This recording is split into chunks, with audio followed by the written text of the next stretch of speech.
Some people are tested early, some are Okay. forced to Got it. redefine strength before they ever fully understand it. Today's guest is someone who refused to let circumstances write the final chapter of his story. Known online as Pitbull Rule, Zack Ruhl is a competitive, adaptive athlete, speaker, and man of faith who transformed unimaginable adversity into unstoppable discipline. After losing his legs at a young age, Zack could have chosen limitations. Instead, he chose the weight room, he chose faith, he chose resilience. From pushing through surgeries and setbacks to building a powerful presence in the fitness world, Zack didn't just rebuild his body, he rebuilt his mindset. Today, we are going beyond the gym clips and social media highlights. We are talking about the internal battles, the moments of doubt, the faith that anchored him, and the decision to become stronger than his circumstances. Welcome to Become the Victor, where we don't just talk about what someone went through, we talk about who they became because of it. Hey, heck yeah, I love that, dude. I appreciate it, brother. Appreciate it. For those who may not know you yet, what is your story and how did it all begin? Whew. Man, you don't understand how many times I get that same question. I don't know where to start. Um, you know, I was born with the deformity, and it led to my legs being amputated around 2 years old. And when that happened, it just seemed like it kick-started like a whirlwind of surgeries for me because I remember I was at like 28 leg surgeries by the age of like 15, 16. Wow. So I spent a lot of my like young childhood in hospitals, like I mean, most of the school years, most of the time, because you gotta think, I mean, prosthetics at the time weren't up to date like they are now. I mean, they were, so they would do surgery on people to pretty much like prepare their legs and get them ready like prosthetics, Mhm. on your nubs and stuff like that. So my amputations started like I started getting legs amputated too, and then it kept I remember my right leg being a lot longer, and they kept amputating that one up. Like every year, it seemed to like amputate it a little bit up just to get it kind of even with the left one because my legs are still uneven, and they still wanted to do one more surgery on me when I was about 19 to even my legs up to like I guess use prosthetics a little better. Okay. But at that time, I was running and gunning on a skateboard, and I didn't have a wheelchair. Like I said, I went to high school on a skateboard. I grew up on a skateboard. So when I got my legs amputated at the age of 2, I got a skateboard for Christmas in the hospital. Wow. So when I got a skateboard for Christmas, I had like a half body cast on, and I actually rolled out of the hospital like on the skateboard. And then since then, I was just on the skate. Like if I was at my house or anywhere else, I'd be on my skateboard. And if I went to school, I would use prosthetics. Right. Wow. So it stayed like that. I mean, for until about the sixth grade. And the sixth grade, I had a little valve that kind of kept pressure, it kept suction on my prosthetic leg to keep it on my leg. I lost that piece to my leg. I know it sounds weird, but I lost this damn piece in the sixth grade, and I couldn't go to school with my prosthetic, so I went on my skateboard. Well, when I went on my skateboard, dude, we played duck, duck, goose, and your boy ended up like dominating. You know what I mean? Like I was like kicking ass, and like man, I felt like the first time I was like really a kid and I could like move fast and get around and everything like that. So I'd stayed on the skateboard, dude. Like I'm told probably a lot longer than I should have, honestly, because I Wow. mean, looking back at it now, it's kind of weird. Like I mean, it's kind of cool, it's unique, and it formed me into like like you're gonna have stairs no matter where you go. So why not give them something Right. to stare at? They're gonna be staring at the double amputee on a skateboard instead of a wheelchair all day. Yeah. So I did that. I stayed on my skateboard, and then I played. I tried out for the high school football team. Played high school football for C. King, despite having no legs. I just kind of well, it was a shit show. Or sorry, I'm sorry for the way. It was a No, shit you're show at good. first. They really wanted me to. They really did not. The coaches did not want me to play. They didn't want me to try really, Okay. because I mean, obviously, I'm going to the field. I'm a double amputee. Like they're thinking like I don't feel like I'm a normal double amputee though. You know what I mean? Like Yeah. I'm trying to show them that. So I mean it was a big ordeal, dude. The high school coaches ended up getting like my top 5 friends and putting them in a meeting with me and telling them to tell me that, there's ways to be part of the team without being part of the football team, like be a trainer or a video guy or whatever. Yeah. And credit to my friends, man, being like, not they knew me, they like, been around the neighborhood with me, and they like seen the stuff I was capable of. They like stuck by my side. They didn't like budge, which was, I think, like it could have been a pivotal moment for me for sure, Hmm. because like my friends were like, nah, like let him play, coach, like let him try, just let him try, and Yeah. then see, and then if he tries and you don't like what he could do, then say put him on the film or trainer status or whatever. Yeah. And man, I mean, thank God for them, because they did let me. Well, I practiced a lot. I would always get in sets. I would always get work in practice, but they never gave me any playing time when it come down to the games. And high school is only, I think, a 10-game season. So we've got Hmm. to, I got my first year of varsity or whatever, and we got to game number 7, and I ain't played it down. And I Wow. practice with the dudes, and I play with them, and like I get sets and reps and stuff like that. But then when it comes to game time, they're like sitting me out. And I'm just like a attention getter or whatever.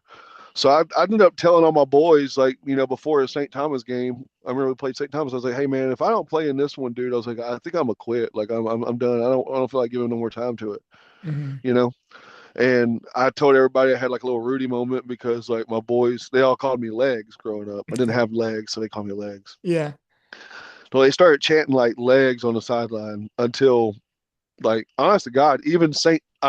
Thomas's fans kind of seen what was happening, and they're chanting Legs. I'm the legless guy on the sideline. So St. Thomas fans got involved, and they started chanting like, Legs with our team.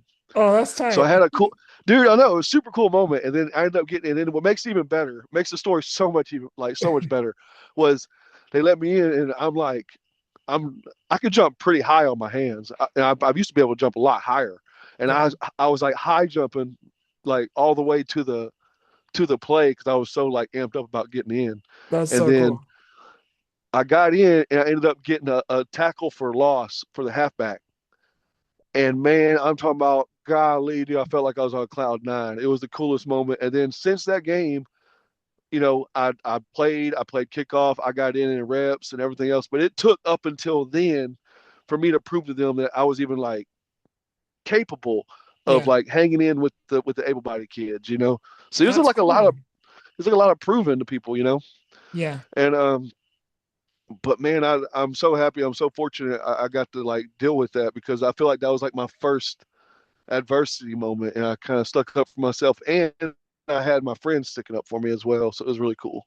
That's really, And really my cool. mom as well. I mean, my mom could have easily been like, hell no, you don't have no legs, you don't even have a foot, you're trying to Yeah. play football.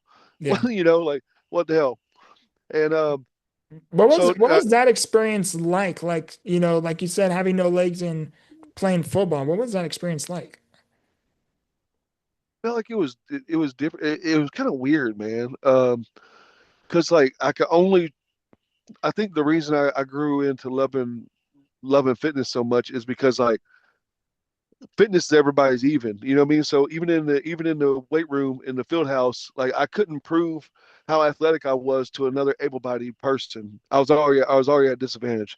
But Yeah. in the weight room, I could show how strong I was, or whatever. Like I could truly get that competitive nature out and still be good at it. Yeah. So I kind of, just like went head first into fitness. And then I remember I always wanted another legless dude to be like in the school with me, or somebody I could compete against, or somebody that would be like, it would be like a normal matchup. Yeah. You know what I mean? To see if I was like doing good for where I was at, or not. Like, you know what I mean? And obviously that never happened. You know what I mean? But Yeah. I remember like thinking that. But it was a cool feeling.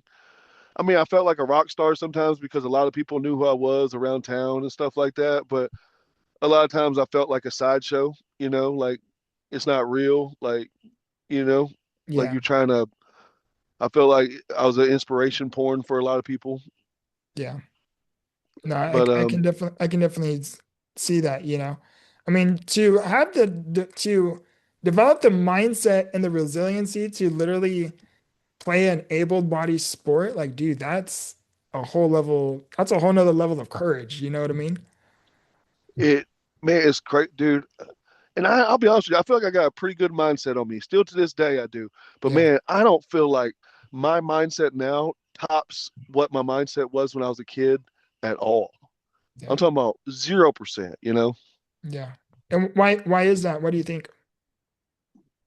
Because I feel like all the like man, like I couldn't imagine going through all the surgeries, going through, people telling you no, you can't play the sport that you just want to play, Yeah, yada yada. I mean, it just seems like such a nightmare at this age. yeah, Like if I went through the same stuff at this age, I don't know if I could go through everything with such grace and like let's rock. You know what I mean? yeah. No, definitely. What was it like growing up, before like everything changed? Like, I mean, well, so you practically lived your whole life as an amputee. Like, did you ever envision something a little bit different, if you weren't an amputee? Oh yeah, hell yeah. Oh yeah, I would be like a. I mean, I hate when people say this because I mean you got I know veterans really hate this, but I for sure would have been a military guy. Yeah, I can definitely Like see that. 100%. I mean, I like it. I still, I envy it when I watch movies and stuff like that, like so I think for sure I'd have been a military guy. But yeah, you always Yeah, think of how your life would have been different if it was a different scenario. Like hell yeah. I mean, would I have went to a D1 college playing sports? Would I have not been athletic at all? Would I ever got into weightlifting like I did? Could I dunk a basketball? yeah. Yeah. You always have those thoughts. Oh, definitely. When you lost your legs, what was going through your mind in those early days? Like, what did that moment feel like? So when you were navigating, I mean, well, because you knew this pretty much your whole life. So when you were navigating this process and this journey, how you said growing up in high school, you wish, you kind of had someone that can kind of understand or someone that can be in similar circumstances as you, Yeah, to yeah, compete with, you know, yeah. what was that moment like? Like when I wanted somebody there to compete with, Yeah, and you don't have like nobody. you feeling like pretty much I don't want to say the one left out, but the one out of the ordinary. I felt it the most when I was trying to get a job for the first time. Mhm. Just because, like I said, I did ride around on a skateboard, and I would show up to job interviews expecting to get the job, and who the hell's going to hire a double amputee on a skateboard? You know what I mean? Like that seems so Yeah, sketchy. Just saying it, you know. And I kind of, my friends were getting good jobs, and everybody was kind of working, and and I kept getting like turned down, and I was like, damn, I wonder what I'm doing wrong. Am I like, am I just like failing on the interview? What's going on? And yeah, that's when I was like, damn, I'm really kind of like I'm for real different, man. Like it's gonna be a little bit different for me. yeah. For someone who is navigating like a similar experience, like what do you think, like what advice would you give them for feeling, how you said you felt different? What advice would I give somebody going through like the same kind of scenario as me or circumstances? Right.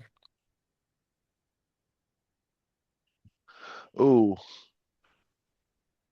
man, you know what? I don't really want to sound cliche, but like, and this is gonna be me being like typical, Zach or whatever. But don't listen to jack shit anybody says. You know what I mean? Like, do what you want to do. Like, if it like, how many people told me it was impossible to do half the shit I've done? Yeah. Like, I got people calling most of my videos AI now because they don't even believe it. You know what I mean? Like, Really? yeah, hell yeah. Oh my Wow. God. It's an ongoing battle all the time. People are calling my escalator Superman thing AI. So like just man, ignore all the haters. Like let that shit roll off your back and be you. Be 100% you. Dive into that. And Yeah. don't be scared about being embarrassed or being awkward or being because like I never did, and thank God I didn't, because I would not have lived the life I would have if I was worried about what other people thought when they see me. Yeah. Yeah, that's some really, really great advice. Like whenever someone cannot do something themselves, they often project their own insecurities onto you. And if you can break through that, if you can overcome that and just really, really believe in your own abilities, dude, like your opportunities and your growth is endless. Like you're literally limitless.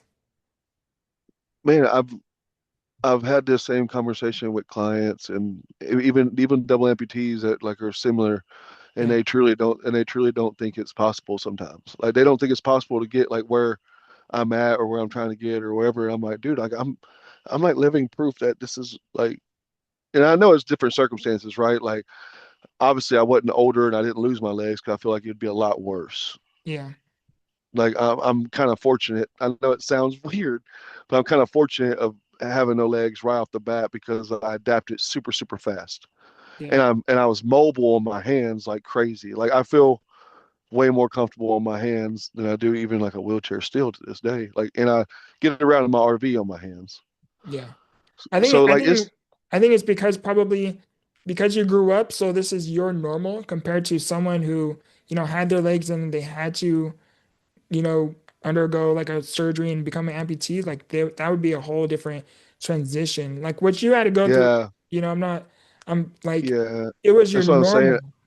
I think my way's kind of better. Like honestly, I know it sounds crazy, but like dude, I adapted my body to the world, Yeah, as in other people, they get like me and then they have to adapt the world to their body now, you know? yeah. What were like some internal battles that you were going through that no one really often seen? Hmm. What's the internal battle I was going through that nobody often seen? Like navigating this journey that you're going through, like there's so many thoughts, that can arise and maybe self-doubts or insecurities or, wishing things were a little bit different. Like what were some things you were battling internally and mentally, like nobody really quite knew you were going through. Well, I feel like I was a pretty insecure dude until like my junior year of high school. Mhm. Yeah, like, and then I would just like, I would think like, I remember thinking at an early age that like, damn, no girl's gonna want this. You know what I mean? And to be honest, like kids can be kind of ruthless, mean. You know what I mean? Like, so Yeah, like I'm like, no girl's gonna, think I'm like good enough or whatever. I remember like battling with that at first. And then but once my junior year hit, for some reason, I was just like, I don't care about girls. I'm about to have fun and just be like me, you know? And yeah, I don't know why that flipped for me. And then honestly, if I'm being completely honest, the girls came to me after that. Like I yeah, didn't chase women no more. They were kind of like when I was worried about having fun and being me, women started approaching me a little bit more than me trying to get a girl off, you know? you became a And chick magnet. no, I wish I was, man, but I mean, yeah, it got a little bit easier. I will say that, and like because it's fun. Fun is contagious, especially when and it's attractive. So Yeah, when a girl or I don't know, whatever. But when you're looking at somebody that has every reason in the world to have a frown on their face, but this person's got a smile, we're having fun, and and the fun's contagious. So you want part of that fun, yeah, and you want to know why this son bitch got such a big smile on his face to be in that circumstance. You know what I mean? yep, So like, I feel like I was approachable. I made it really approachable. yeah. That's I like that. Dude, it literally reminds me like of me in high school, dude. I was like literally the exact same way. I was always the one with the sense of humor, smiling, and the one always surrounded by the girls or cheerleaders or whatever. You know what I mean? And yeah, it's literally you just gotta become approachable and just people gravitate towards that. Like, are people going to have stupid questions? Yes, dude. You're going to deal Yeah, with stupidity no matter what. Like, yeah, and people are automatically going to judge you. You have to know that. You know what I mean? yeah. Like, beforehand. I mean, I still got people that think like I'm helpless as hell. I mean, because they don't know me. They're just like, they'll try to open a door. They'll try to help me put my chair in the car. I'm like, oh my God, you're making this 10 times worse, Yeah. But it just happens. Then When you got to roll with the punches and just, you know.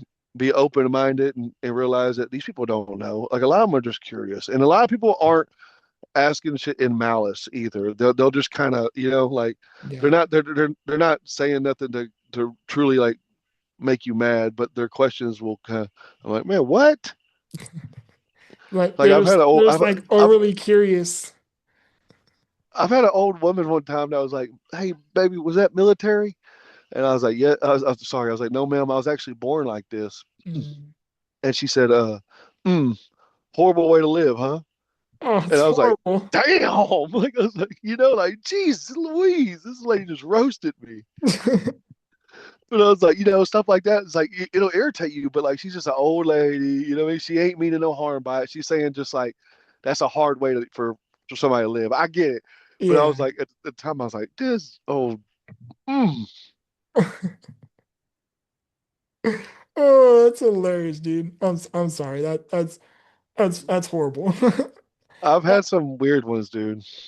Was when you were like growing up and everything, you know how you said you got your first job, was there, when you were trying to get your first job, did you ever begin to question your future or your purpose?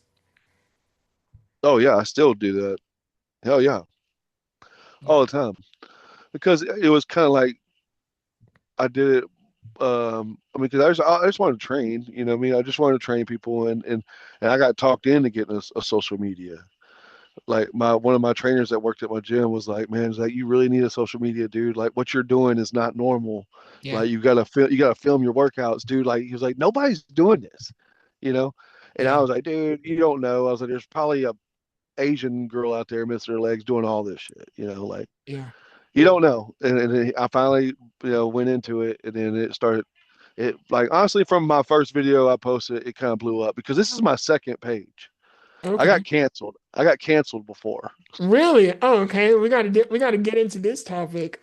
I did, dude. I got canceled. Well, I mean, I had a couple strikes, you know what I mean? And the last straw was like a stupid joke. But Okay. Oh, yeah, damn. yeah. Okay. But I had a lot more followers on that page than I do the one I have present today. Oh, wow. What like A what lot, okay, what a like lot more, dude. A lot more.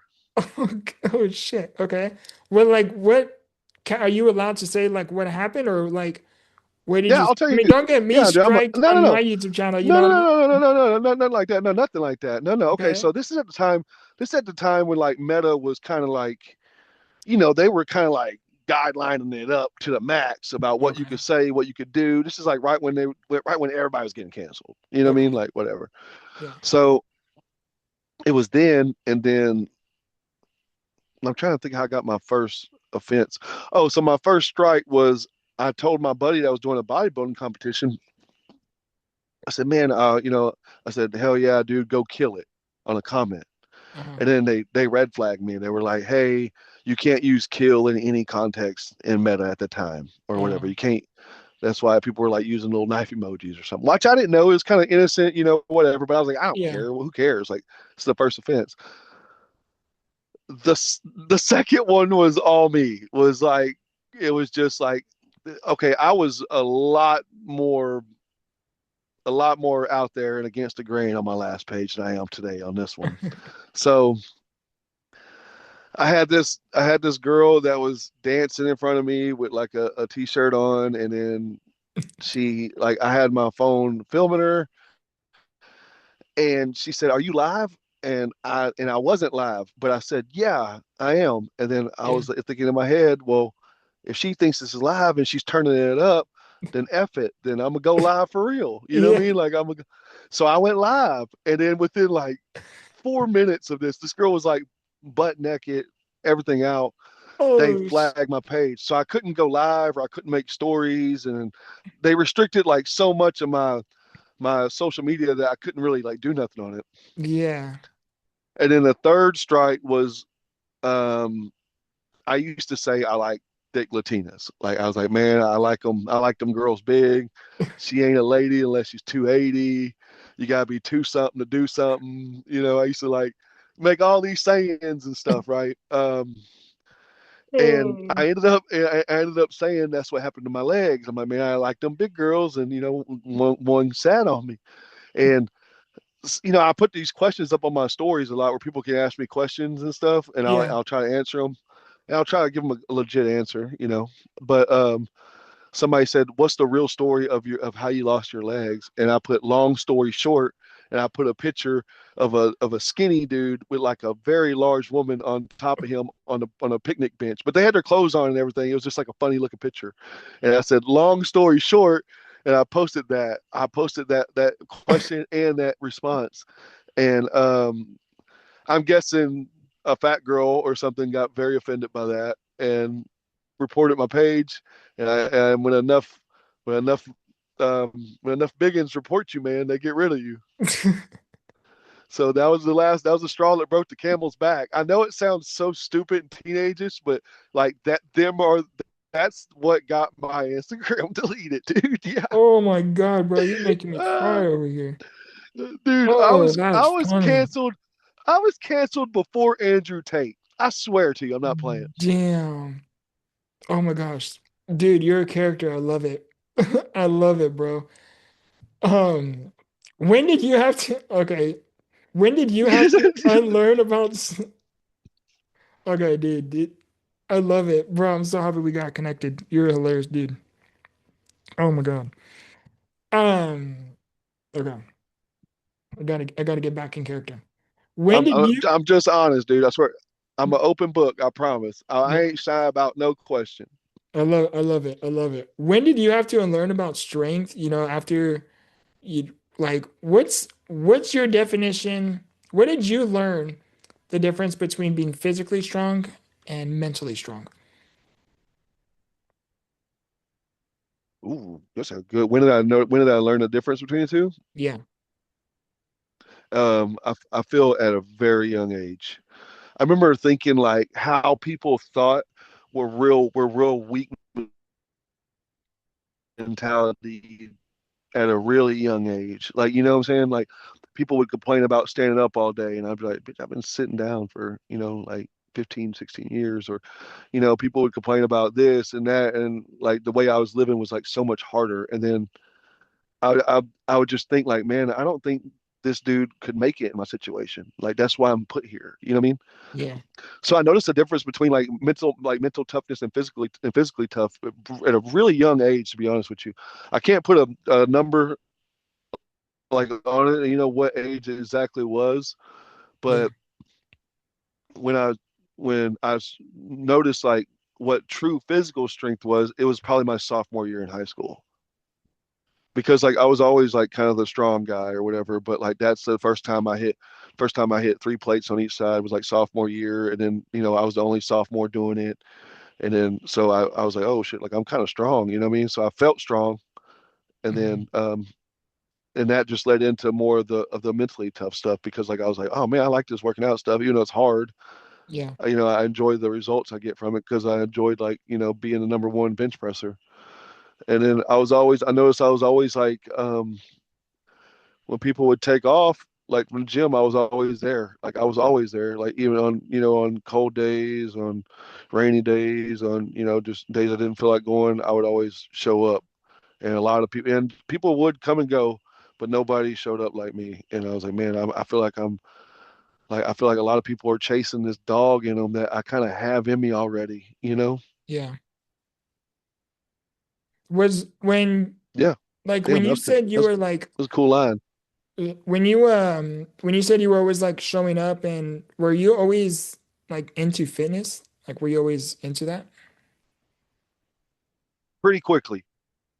Pretty quickly because my freshman or no, yeah, it was my freshman. My freshman year, I started. Like I said, I played in high school football. So on the off season, we had a really, really good. His name's David Grounds. Coach Grounds and he was a national powerlifting coach.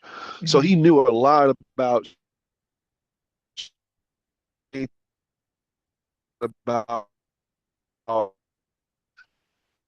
how to build somebody's max. What like made my max go from, I mean, like I said, like, freshman year, I was probably doing, I want to say like 230 maybe, and coming in first max out sophomore year doing like 315 and 330, stuff like that. And Wow. that's like numbers. That's crazy because that's sophomore year, and that's numbers that most grown men will never reach. You know what I mean? Yeah, I know. So like, I was really thankful for having him as a coach. He kind of set the tone for like the future me. Yeah, dude, that's insane. We're definitely going to get into. I have some questions about that stuff too.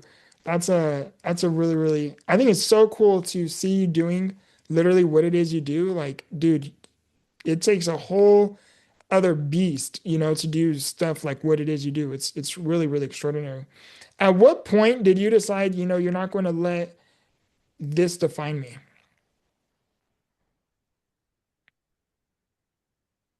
Hmm. What point was I not gonna let this define me? Of oh, well, I hated pity. Mhm. I hate it. Oh God, I couldn't stand pity, man. Like, if I could feel somebody just pitied for me or, something like that, then like it just irked me a lot. So I felt like I always had a chip on my shoulder and I was always trying to like kind of prove myself. And I wasn't, and to do that, to be honest with you, like I said, people are going to look at you as handicapped. They're already going to look at you as kind of like below them in the first place. Mhm. So for somebody to look at me as equal to them, I need to be extraordinary Yeah. in the shit I do. You know what I mean? And I kind of took that mentality and was like rocked with that. You know what I mean? Like, so I kind of had a chip on my shoulder. It might have been some daddy issues in there. I don't know. I grew up without dad. But I Mhm. don't know. But I kind of took that mentality and wanted to prove everybody wrong, and or just wanted to like, there's a kind of competitiveness. I feel like to me. Yeah. Did you said your dad wasn't in the picture. Was what's the relationship like with you and your mom? Me and my mom are super close growing up, still close to this day. I mean, my mom's super cool. Supported me in everything, honestly, dude. Like I said, I mean, at least she gave me the opportunity to try everything I wanted to try. She never told me no. Like my Mhm. mom, like I said, the football thing could have been a big one. Could have been like, you ain't doing that. I know a lot of kids that are able-bodied and their parents wouldn't let them play football because it was too much of a contact sport. Yeah. And here you got this kid crawling out there. I would figure like so. My mom always told me yes. She was always a big supporter of me and anything I had going on. And she's hard to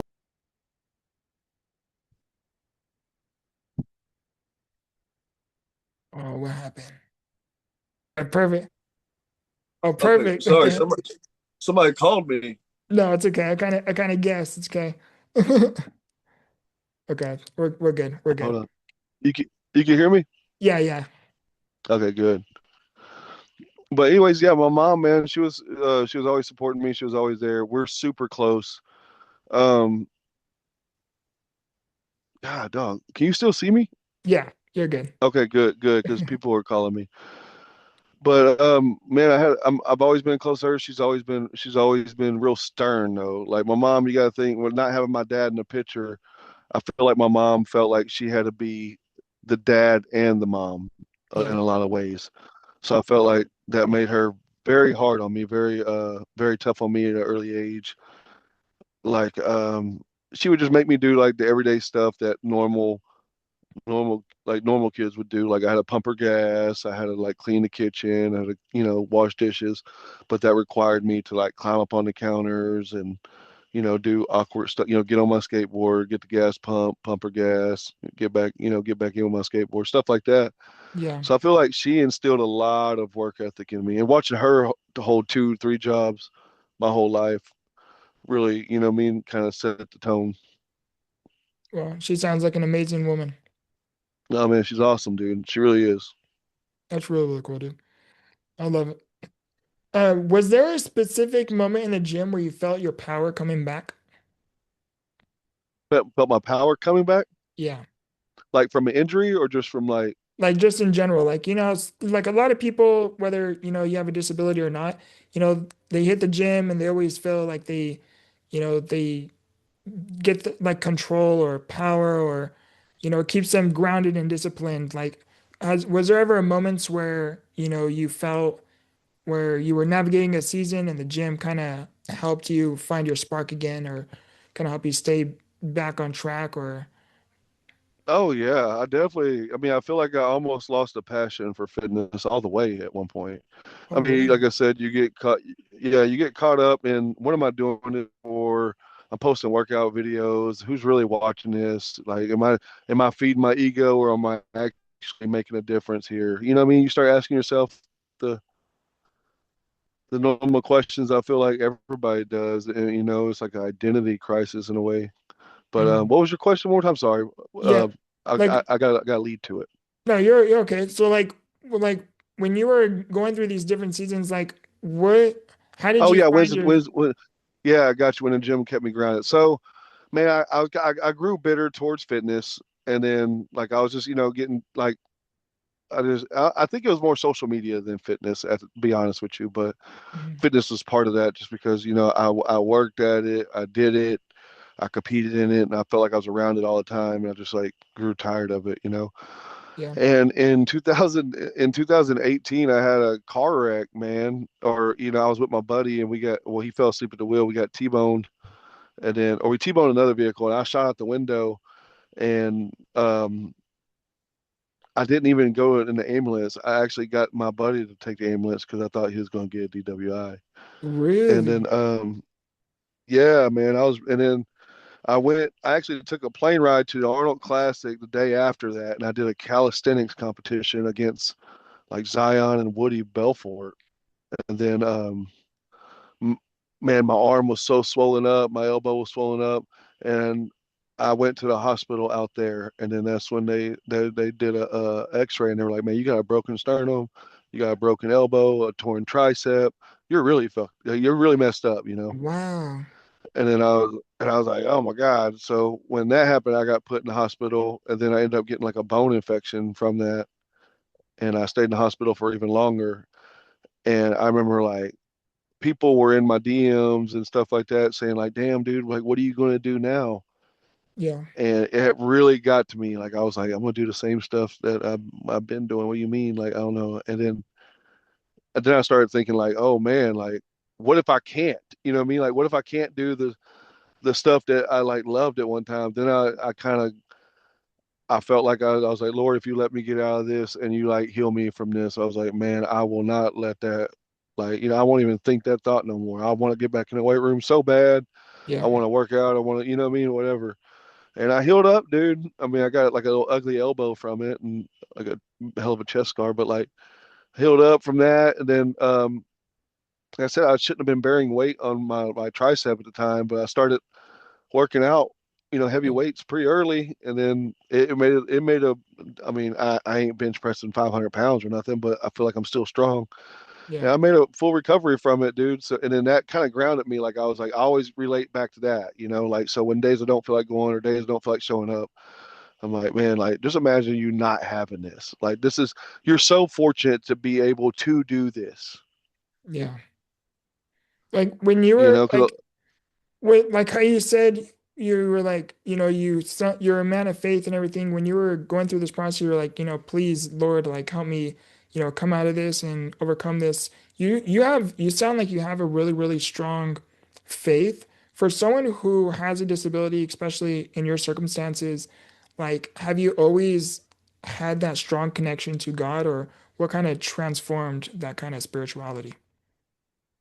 oh, dude, I've had my battles, being a Christian. Yeah. Obviously you question God. You know what I mean? Like, why put me in this situation? Why me? Like, I think I'd be a badass with legs. Like, Yeah. you question, you get mad. I mean, I feel like I kind of grew a little upset with them at one time and stuff like that. But then again, it's weird because like he always got me through. And I feel like, I always kind of, even though I'd get mad at them and I'd question them and this and that, my faith always kind of remained it there. And my mom was definitely a big part of that too. You know what I mean? She's instilled that in me in an early age. Yeah. But I don't know. I was like, man, like, and to be honest, like I've always kind of looked around and been real thankful. Like, like I know you could always look around and like, man, I don't have a Lamborghini, I ain't got legs, I need to Yeah. pay these bills, whatever. But like, dude, like I see other disabilities, I see the life that I was having like as a kid, and I always knew that I was fortunate to be living the life that I was living without legs, because I'm living one hell of a unique life for somebody with no legs. I've Yeah. fought bulls, I've been a rodeo clown, I've been you know what I mean? Like I've had street fights, Yeah. I've had viral street fights, like I've Wow. had girlfriends. I've lived a one hell of a life for somebody without legs, and I feel like that's helped me maintain like belief and like faith in God, is because like he's always gave me a pretty cool outcome. Hmm. Like when you said, You know, when you were going through, if some of these questions are too hard, like please let me know too. But when you said you were sometimes you would get angry at God, like what would help you, you know, kind of give yourself some grace and kind of, stay close to him and not drift away from him. um, a lot of like you would reassure yourself that the God ain't gonna put too much on. He ain't gonna put too much that you can't handle on you. I would Yeah, think that a lot. Uh, and what's weird, I would think that I'm going through like a test or a season, and I always thought like it was for the better. You know what I mean? Like this is going to be one hell of an outcome. yeah, And I kind of just, yeah, I had faith, man. I mean, it's kind of like blind faith, but honest God, being so young and naive, it kind of was. yeah. Like pretty much your greatest test will become your greatest testimony. Yeah, exactly. And I was like, man, this is going to be one hell of a story. Yeah, absolutely. When you pressed 501 pounds on that USPA platform, what was going through your mind in that exact moment?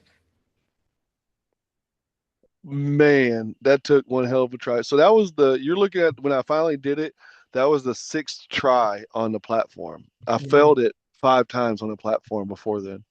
And what's crazy is I hit it a million times in my home gym and then get to the platform and just couldn't do it, dude. Yeah. But finally, like, man, I just felt like finally I got it done. Like, hell yeah. You know what I mean? And it was a sense of a relief because, like,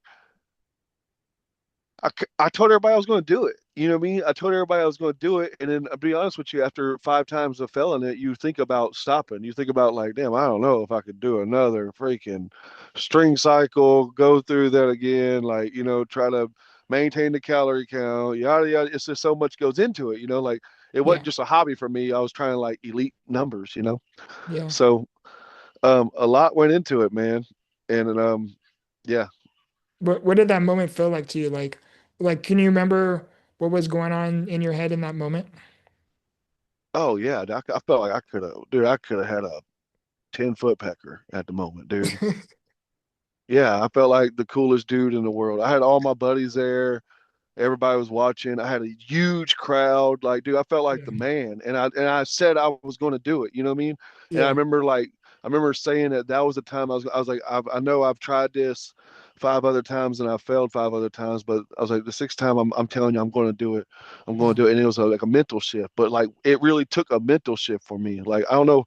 I had it on my phone. I wrote it in chalk on the walls before I worked out, like 500 pounds. Like I obsessed with it. I remember a professor being like, I must be boring as hell. This dude's got his mouth open just chilling, because I was like, just chilling. Yeah. And I was like, I'm sorry, dude. I'm thinking about bench pressing 480 for a triple today. And he was like, what the fuck? Like, what are you talking about? So I was Yeah. like obsessed at this point. I was like, I'm going to do it. And then so I feel like that was the biggest mind shift I possibly could have had. For Yeah. some reason, from the fifth try to the sixth try, I was like, I'm getting this shit up. Yeah. Dude, that is so, so cool.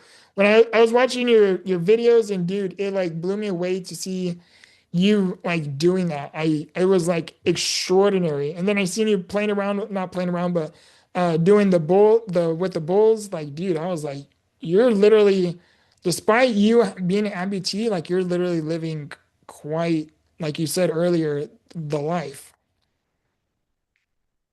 Yeah, you know? I It's feel, I feel like I got one cool life, dude. I really do. I feel like I got a cool ass life. Yeah, it's awesome, man. To like see you doing that, and to be navigating, your circumstances, and to literally turn, what arguably many people probably stay in, in a victim mentality or feel sorry for themselves. Like you were literally turning this negative experience into a positive. Yeah. And you're changing lives, along the way too, which is amazing. Well, it's kind of weird, right? The way you think about, I mean, the way we think about it, because like, yeah, I mean, okay, if you just offered me a pair of legs, I would probably take them still to this Right. day, right? Yeah.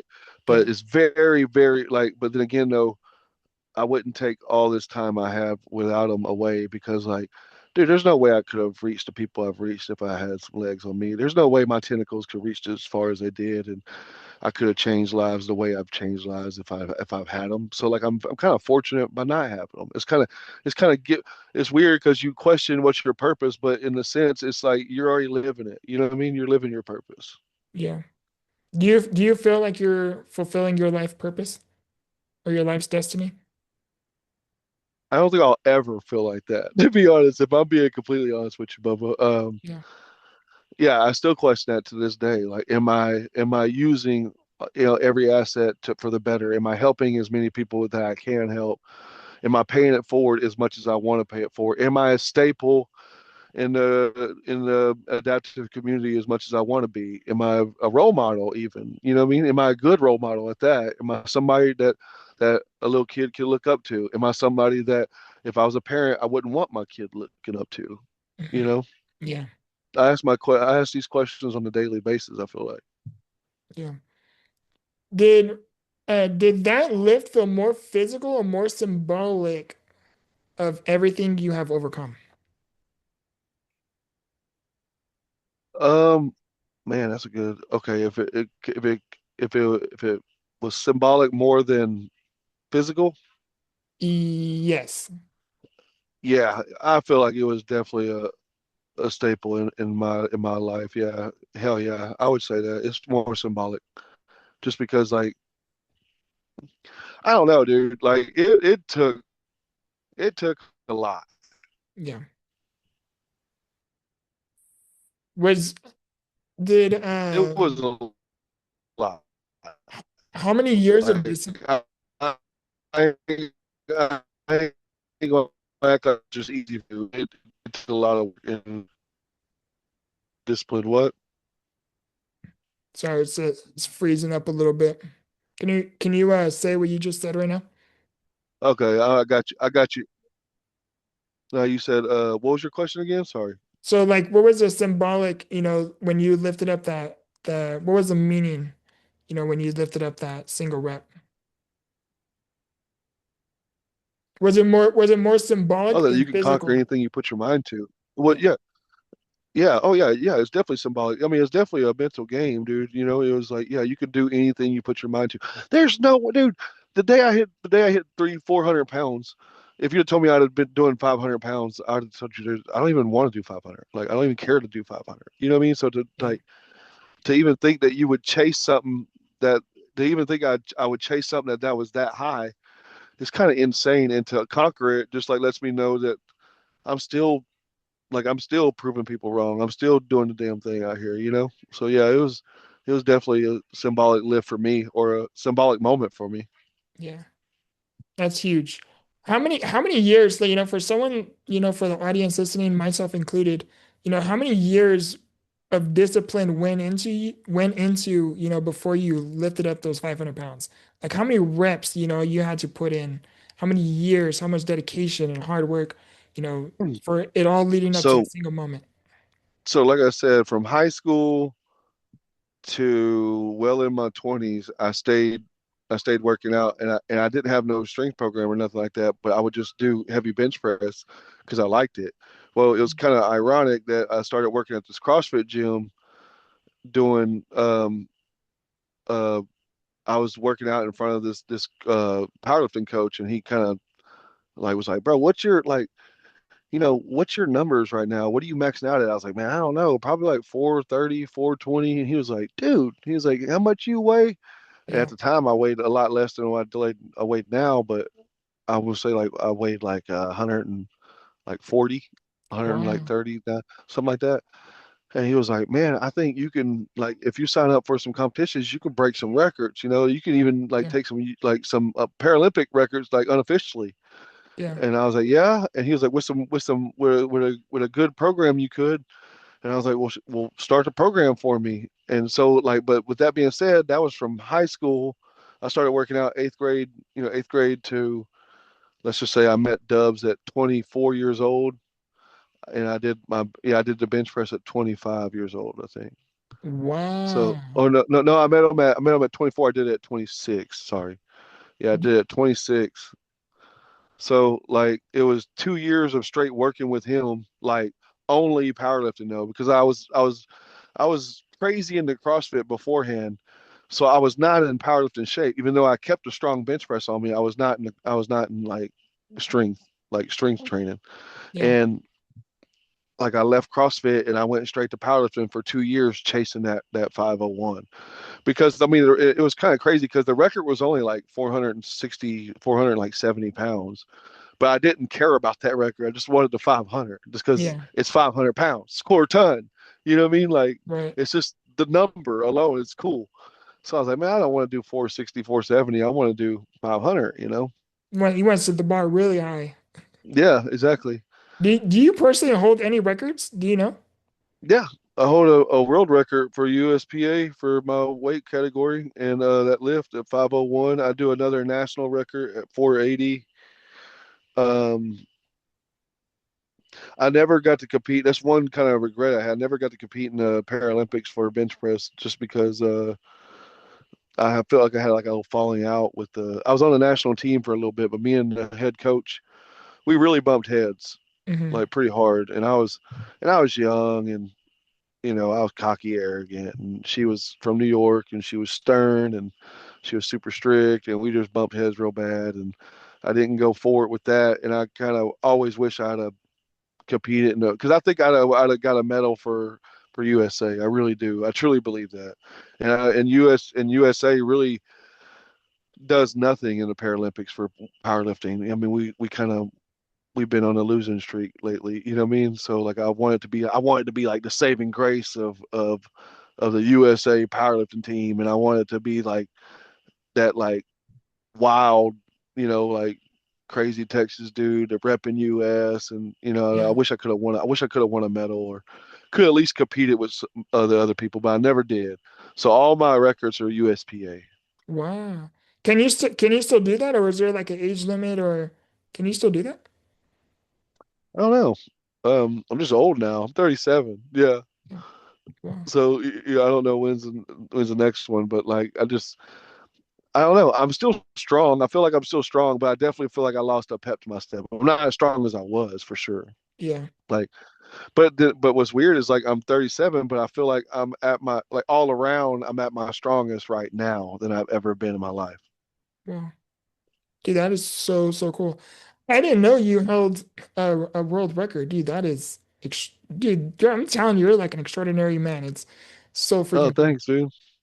There's I, still more to come. I don't know what it is, but there's still more to come. yeah, absolutely, dude. When did the younger version of you, the one facing surgeries and uncertainty, represent in that moment? One more time, Bubba. I'm sorry, you cut it out on me. What did the younger version of you, the one facing surgeries and uncertainty, Mhm. represent in that moment?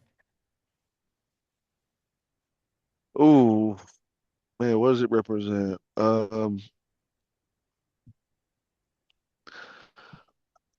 Man, I feel like it. I know it sounds weird, but it like I think about it as like how good I got it now, like the freedom.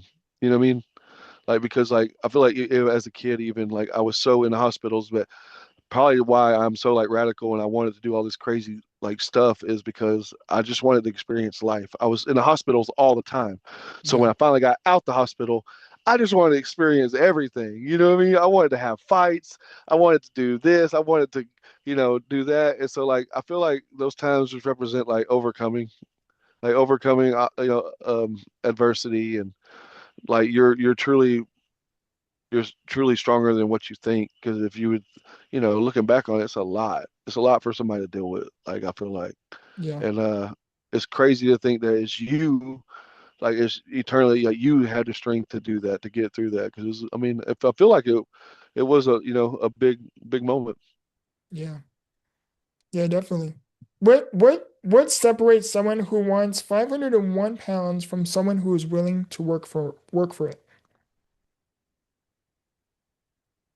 Who wants it and who wants to work for it? Yeah. What separates them?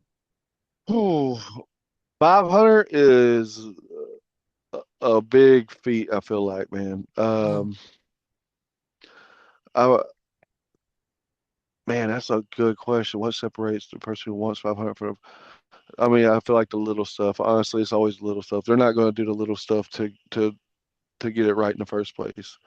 People all the time say what they say they want to be skinny. They say they want to do this. They say they want to do this, but they don't want to do the first step of becoming that. Yeah. So I feel like actually motion behind what you say is the only difference. Is the only difference, between like just getting it done, getting the work done, putting it in. I call it putting it in the bank, putting it a little bit in the bank every day as far as your fitness goes. You know what I mean? And one day it's going to pay off. Yeah. I like that. Never heard that analogy before, but I like that. Put it in the bank and then eventually it'll pay off. I like that. Yeah, you put it in the bank every day. I heard that from Bill Belichick actually. He was like he used to condition his guys, and then he'd say put it in the bank, put it in the bank, because one day it'll have its payout for you or whatever. And I was like, damn, that's kind of cool. I like that. Yeah. I like that. I like that. Was there ever a moment where you maybe doubted if you were capable of actually reaching that goal? Yes, heck yes. I don't feel like I was ever prepared for it. I still don't think like the day I finally got it. The day I finally got it. I mean, prior to that, the first time I actually went for 500 was the when I felt the strongest and the best. Hmm. I felt just like I was He-Man. I mean, you couldn't. I feel like you could put any weight on the bar and I'd hit it. But to my defense was the only reason I missed. I don't know, but the reason I missed that lift is because you unrack the bar, you hold it up until you hear a down command on powerlifting, right? Okay. You got to hold it in like a steadiless motion, so it can't move at all. You got to hold it steady, and then it'll tell you down. You got to go and touch your chest, hold it flat for like 2 seconds. They say about 2 seconds, and then he'll say press, or she'll say press. You Hmm. press the barbell up, and then you have to wait till the rack command to rack barbell.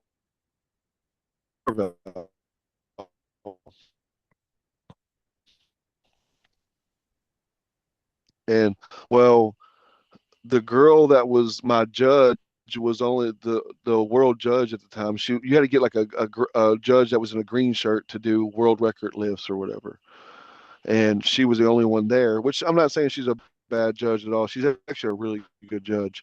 Hmm. But in this particular instance, I unracked 500, and she let me hold it for 13 seconds before hearing a down command because she said that she got caught watching and she had a brain fart. Like she got caught watching the lift and she forgot. I guess she was judging.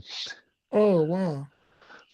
And yeah, so I mean, it was kind of a crappy moment for both of us because she felt like shit. She felt terrible about doing that, but they gave me another 3 attempts at that lift but by that time you're already depleted, you're smoked, you ain't no way you're getting it.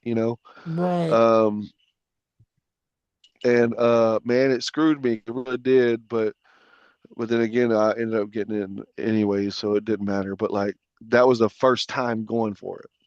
Wow. Like in that Yeah, moment, like, can you recall what was playing on in your head? Like, honestly like, did you I was question if just it trying was I was intentional or? No, no, no, no, no, no, no. I could tell it wasn't. I mainly to myself, to be honest with you, I was trying to think, stay cool, act like it's nothing, because I didn't want to. Like, you could tell she was hurting from it. You Yeah. could tell that she felt bad, terrible about just getting caught in the moment. You know what I mean? Like we all had a brain fart one. There's been Yeah. times I've missed a turn because I've just been dazed off. Like or whatever, and Yeah. I can understand. So I just wanted to like remain calm and kind of chill. And then to be honest with you, I thought like I'd come right back and hit it. You know what I mean? I thought like gonna come right back and get it anyways, whatever. Little did I know, that it was gonna Yeah. be a little challenge for me. But yeah, I really had it in my head that I was like, man, it ain't nothing. This is I'll come back and get it. It ain't gonna be it ain't no thing. Yeah. What I know we touched on a little bit earlier, but what role has faith played in your mindset? Um, faith. Oh, I mean, a lot of it, honestly. I mean, you got to trust that God has a plan for you, even though I don't know what this plan is, or what I mean. Literally like paves the road for everything. Like I know I cuss, I know I'm rough around the edges, but I'm a pretty big man of faith. It's weird how that works. Like how like people question my relationship with God, but I feel like that's the only thing that kept the skin in the game sometimes was having faith. Yeah. For what belief about yourself had to change before your life could change? And I'm very fascinated by this question. Damn, that is a great question. Ask that one more time. Yeah, what belief about yourself had to change before your life could change? Okay, that's a great question. What belief about myself had to change before my life changed? Yeah, Man, that's a good question. Okay. And I'm trying to answer it honestly, that's what I'm thinking. yeah. And I'm very fascinated by this question because it's very thought-provoking.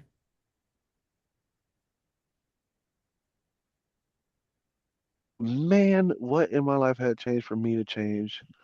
Um, it probably will sound a little arrogant, but like I'm him.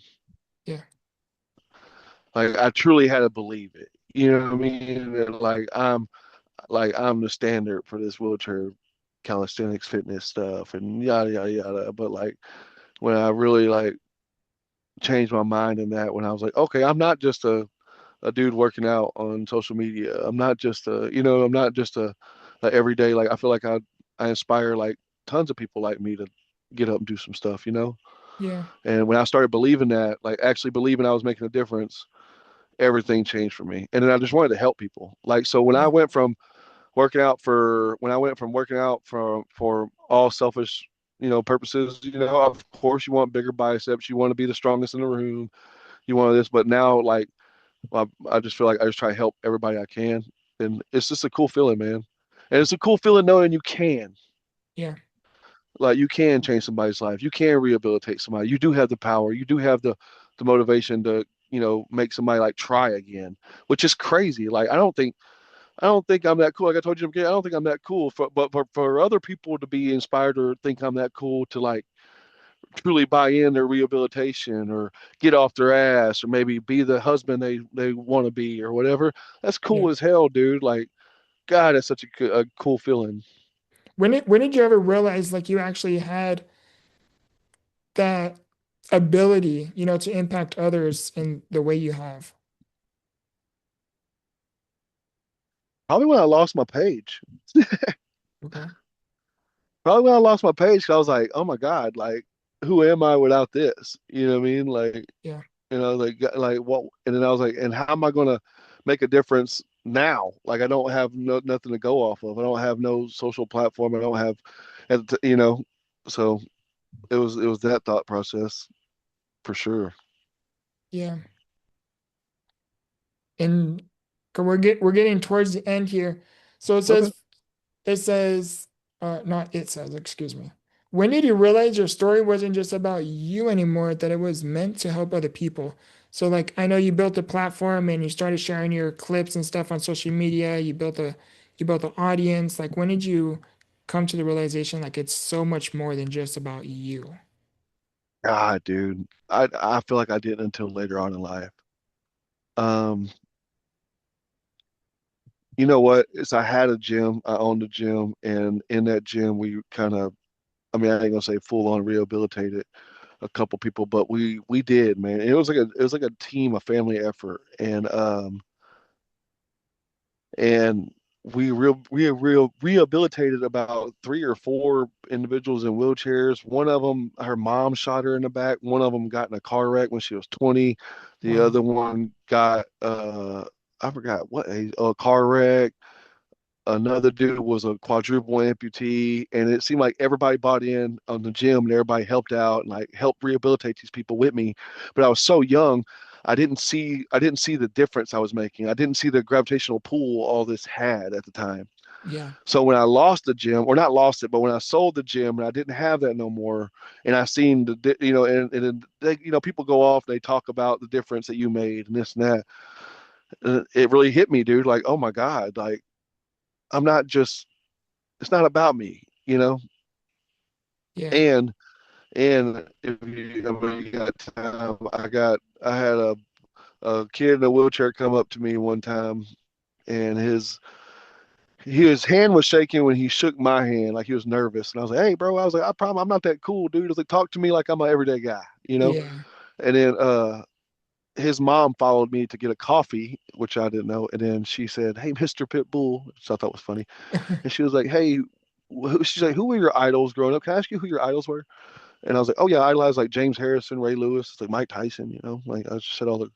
And she was like, "Okay." She's like, "Well, to like I think Ronnie was his name. I forget the kid's name." She was like, Mhm. "You're Ray Lewis, you're James Harrison, you're Mike Tyson, and he does think you're that cool. So when you tell him you're not that cool, it confuses him." Oh. And I was like, "Wow, thanks for lighting a candle under my ass." Like that really, I needed that. Yeah. I was like, Wow. "Damn, I mean a lot to some people, and I don't even know it." Yeah. Wow, that's powerful. That was a pretty cool moment. I mean, it was Yeah, like, it is. oh man, I can't believe you're doing this to me moment. But I mean, I'm glad it happened. Yeah. Why were those, I'm actually glad that you brought that up. Is why were those individuals your role models? Like what Um, I mean, Ray Lewis is because I felt like, I mean, obviously, I wanted to be like I was a football guy, like I played football. So he grew up, he didn't have his dad around. I didn't have my dad around. His mom raised him. My mom raised me. I was trying to, I mean, I felt like that dude was more of a dad to me than my real dad. Like I never met my real dad, but like when I met Ray Lewis for the first time when the Super Bowl was in Houston, I remember telling him that. And I never fanboy out on anybody. Like I never been like, oh my God, that's Dwayne Johnson, dude. You know what I mean? I just yeah. never been that guy. But in that instance, I was like, hey, like, man, dude, I was like, people do this to me. And sometimes it goes in one ear and out the other. I was like, but I'm such a big fan of you. I was like, man, you've been more of a dad to me than my actual dad just from your YouTube videos. You know what I mean? The small amount of YouTube videos he had, I looked up all of them. I looked up like even his personal trainer was called Monty Sanders. And then even Monty Sanders had like underground videos of Mhm. like their training sessions. And I looked up like yeah, I just try to find everything about him out. And then James Harrison, just because I mean, he was me. He was me in a big black guy body. Like, we had the same attitude. I mean, we have the same kind of like people were standoffish and stuff like that. And I liked the way he played, and he was undrafted. Yeah. Um, Mike Tyson, just because I don't know, but you ask anybody my age, they'll tell you like Mike Tyson, I think is still the baddest man on the planet. I don't know. Yeah. He's just the most badass dude on the planet. You know what I mean? Like can't Yeah. get no more hardcore than Mike Tyson. So like, yeah, there was those dudes. All three of those. Yeah. That's awesome, dude. Like so when you mentioned your dad is, for the audience listening who, whether they have a disability or not, their fathers not in their lives are not present, like what helped you navigate that process of, you know, wanting your dad to be there or wishing your dad was there, but they weren't? Like what helped you, navigate these seasons? If I'm being completely honest with you, I feel like I didn't even think about it too much. Yeah. Like I don't. I feel like I had enough good people around me, and like my friends' dads around, so I kind of clinged on. I mean, I definitely feel like I try to cling on to every male figure that like I thought was like cool or what I mean was like uh like worthy of like my respect or whatever. But I never really just sat there and thought about like, damn, I wonder what life would be like if I had dad around at the time. What I mean? I mean, if anything, it'd be more about the legs and the dad. Yeah. For someone listening right now who Yeah, feels limited by their circumstances, what would you tell them? that feels limited by their circumstances. Yeah. What would I tell them? Man, by those circumstances, what would I tell somebody that's limited by their circumstances or feels like they're limited by those circumstances? I Hmm. would tell you who set the bar on that. Like I would ask who set the bar on that. Like who says that, or who told you that enough to where you believed it. Yeah. You know, I would just try to like break that down because like I feel like you're just telling yourself that mentally. Yeah. Honestly, I mean I Like, know it sounds kind of crazy, but like a lot of people can't get past what their own thoughts portray of them. You know, and I feel like you're capable of so a lot of people. I mean, including myself, probably. You know, but like man, I've trained so many people that are capable of so much more than they actually believe themselves. You know, they're badasses. They can't even see it. yeah. Like who instilled that self-doubt or disbelief within you? Who instilled the disbelief of like of No, the no, stereotypes and stuff? no, no, like what you were saying, like who put that self-doubt in you, like there's someone that put in that disbelief in you, and it's now it's you to utilize to either believe them, that you can't do it, or that you can do it, and it's only up to you to make that decision. I wanted to add on to what it is you just shared. Yeah. Um. Man, I don't know how to answer that honestly. You know. Trying to think. How would I? Okay, so when would say it one more time, Bubba? No, no, It's I a was lot. just adding on, I was just, it wasn't a question. I was just adding on to what you were Okay. saying, how, like, how you were saying how, like, when I asked you, for someone who feels limited by their circumstances, you would say, like, who Yeah. instilled that belief? I was Yeah. just adding that on. Like, there's someone that instilled that insecurity within you, and, it's only up to you to believe them, or not, like, at the end of the day, you make that decision, to believe in yourself or believe in one's own It's kind of. insecurities, It's kind of. Yeah. It's kind of crazy. Like it's kind of crazy what people truly are capable of, but they don't know. Like, and I feel like taking your own word is truly hard, and ignoring what like I guess the standards or what society has the stereotypical of like you or in a wheelchair or whatever it may be. Yeah, But you don't have to be that like at all, yeah, And I feel like at a young age I was always kind of like I just want to try stuff. Like if somebody says like you can't do that, I'd be like, well, why not? yeah. Like why I don't understand why not. So true. I always ask that you have to be mindfully curious, like if someone tells you you can't do something or they think you can't do it, like just ask yourself that question, like why? And Yeah, exactly. Like, what makes you believe that I can't do this? yeah, Yeah. so true. What does strength truly mean to you? I don't think strength is that. I mean, a physical strength is very, very small to like what strength. I mean, I feel like mental strength means everything.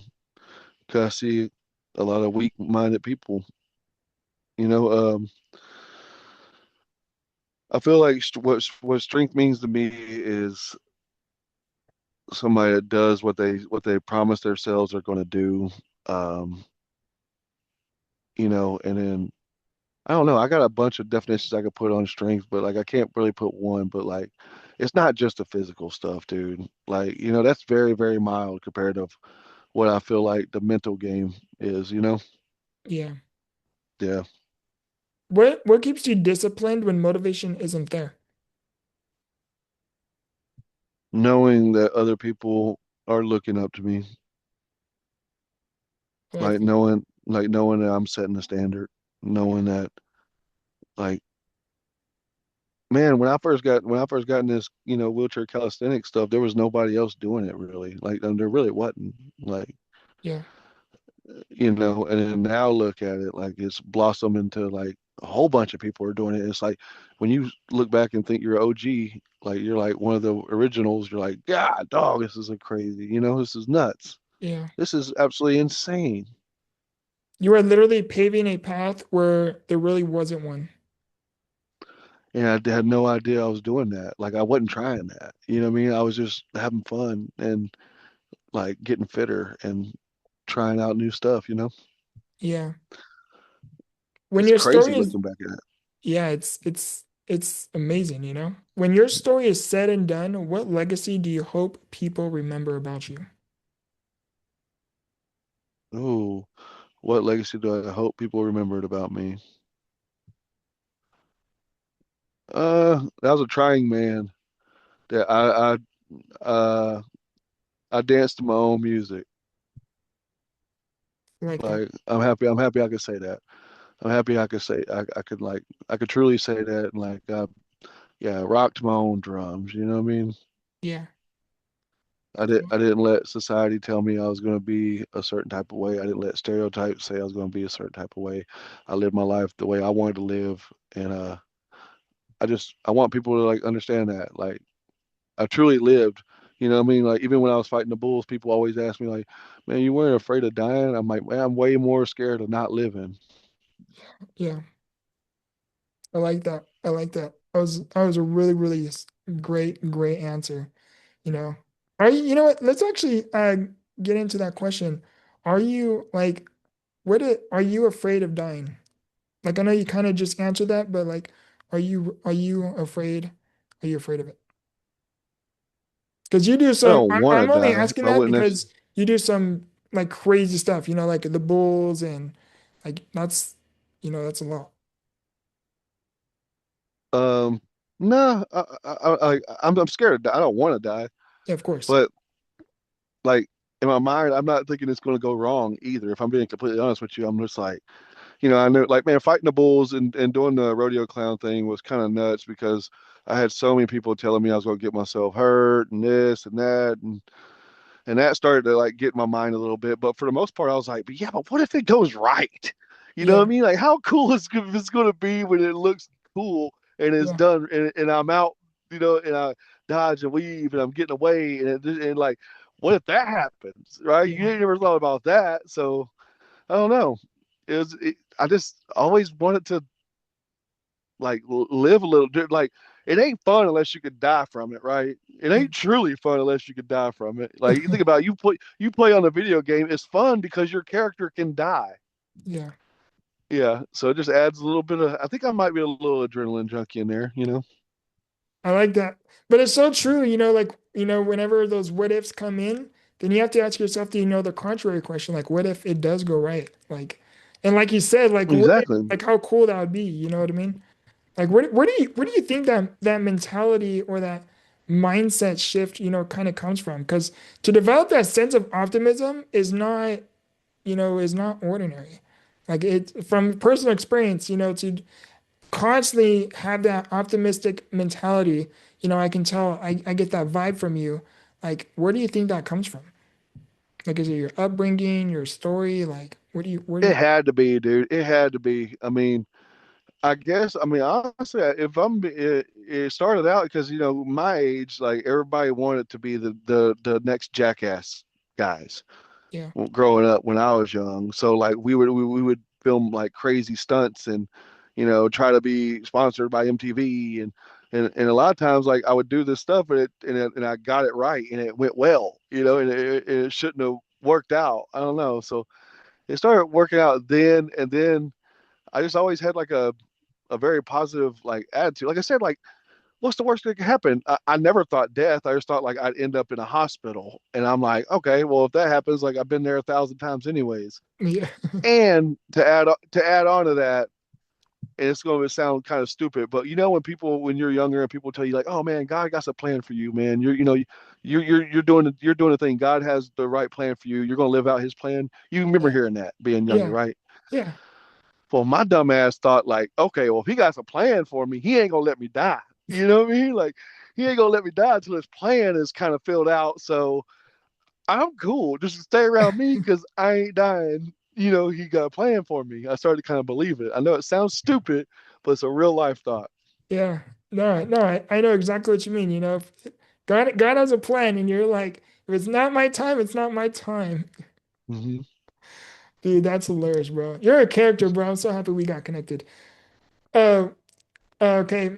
How do you feel? You want to go for a few more questions? Like, how do you feel? I gotta actually hop off here in about 10 minutes or so, Okay. but We can I'm wrap it I'm up. good, man. Go ahead, shoot what you got. Yeah, we get a lot in 7 8 minutes. Come on. Okay. My bad. I clicked my horn on accident. Okay, let's do it. It says, was there people in your life who treated you differently after your amputation, and how did that shape your mindset? Uh, I don't know. I was too young to notice a difference in that, but I mean, there's definitely people that treated me different because I had no legs. Yeah, I mean, Yeah. 100%. I've had girlfriends, grandmas like tell them or moms tell them that they're not allowed to date me because people in wheelchairs have attitude problems, which is probably right. Um, or people automatically assume like it was in the war. Like they look at me and think Yeah. that I lost my because I'm like I meet that age frame, Yeah. so they automatically think that. Yeah, Yeah. yeah. I mean, people are just going to treat you different. Like it's you'll see it. I mean, you'll know too. Like, and I hate when they do. Like, when people get down on one knee to talk to you, or stupid stuff like that. You're like, oh God, stand up, bitch. What is a misconception people have about adaptive athletes that you wish would change?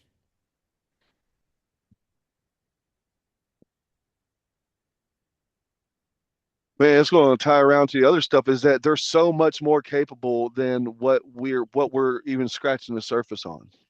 Yeah. Like the one reason I got into CrossFit was to show the world like what I was capable of, and the tests they were putting on, even though they were good workouts, they really didn't show anybody what we were really capable of. I feel like, right? Like I was like, man, you got a dude like doing muscle. We got to show this off.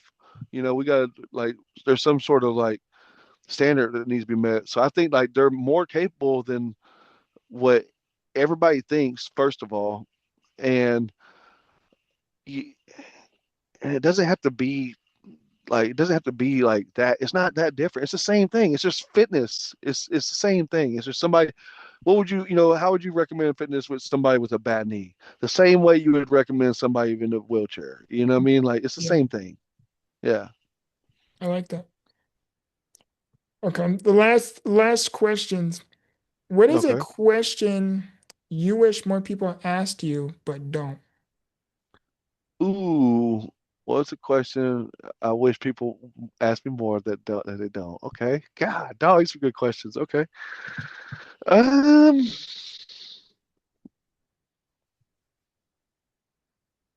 man, um,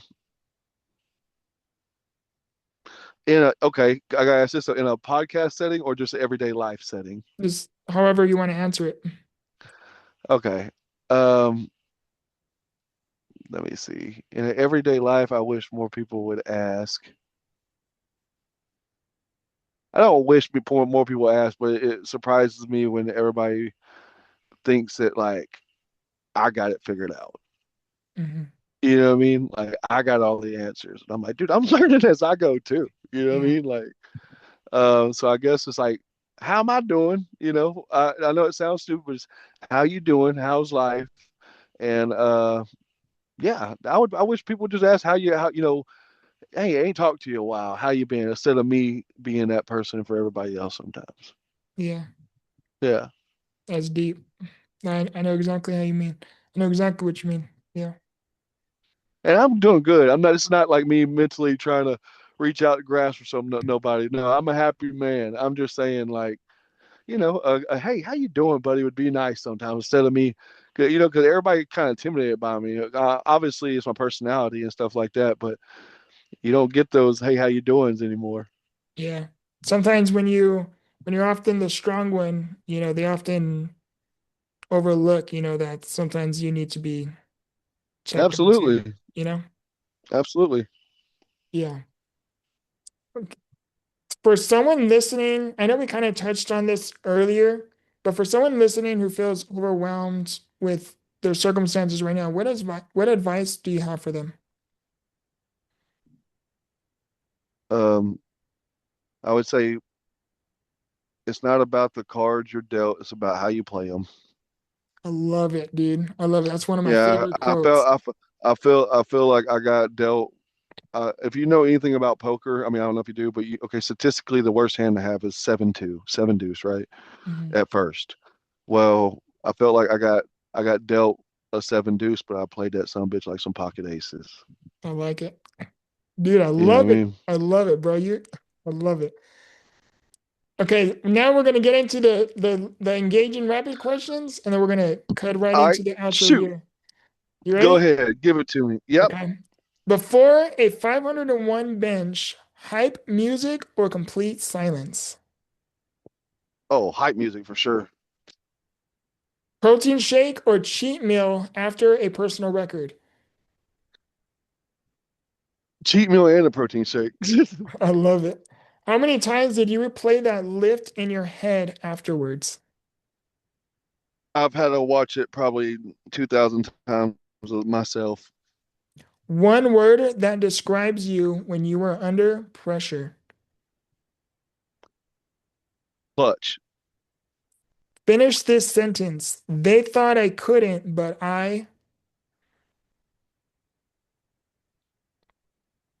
On that ass. Perfect. Now, how and where can people find you? And also, I'm gonna link your socials within the description as well. But tell anything and everything you want the audience to know about you or what it is you're working on. Oh man, yeah, got a new podcast firing up, so that's gonna be fun. Yeah, but you can find me on Pitbull Rule. I mean, any platform really, TikTok, X, whatever, Instagram. You can find me PITBULLRUHL, my last name.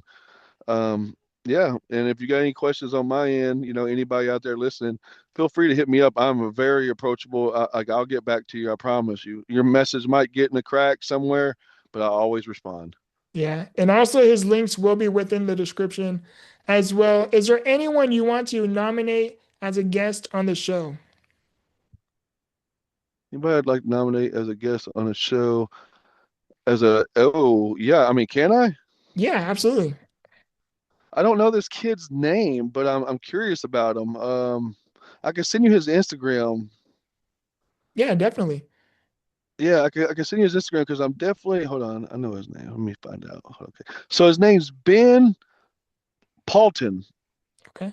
Ben Ben Paulton. Paulton. Yeah, he's like a spinal cord injury, adaptive athlete. He does high rocks, he does the calisthenics in his wheelchair. But I'm honest, I'm curious to like how he got into it and stuff like that as well. Okay. Yeah, definitely forward me his contact and I'll reach out to him. You Now for got the it, bro. for the audience listening, I have a question for the audience listening. What part of Zach's story mirrored a feeling you have been been excuse me, let me repeat that. I am so sorry. No, good. For the audience listening, what part of Zach's story mirrored a feeling that you have been carrying? This has become the Victor, where we turn trials into triumphs. I love and appreciate you guys, and as always, remember, grow through what you go through. Much love. Ah.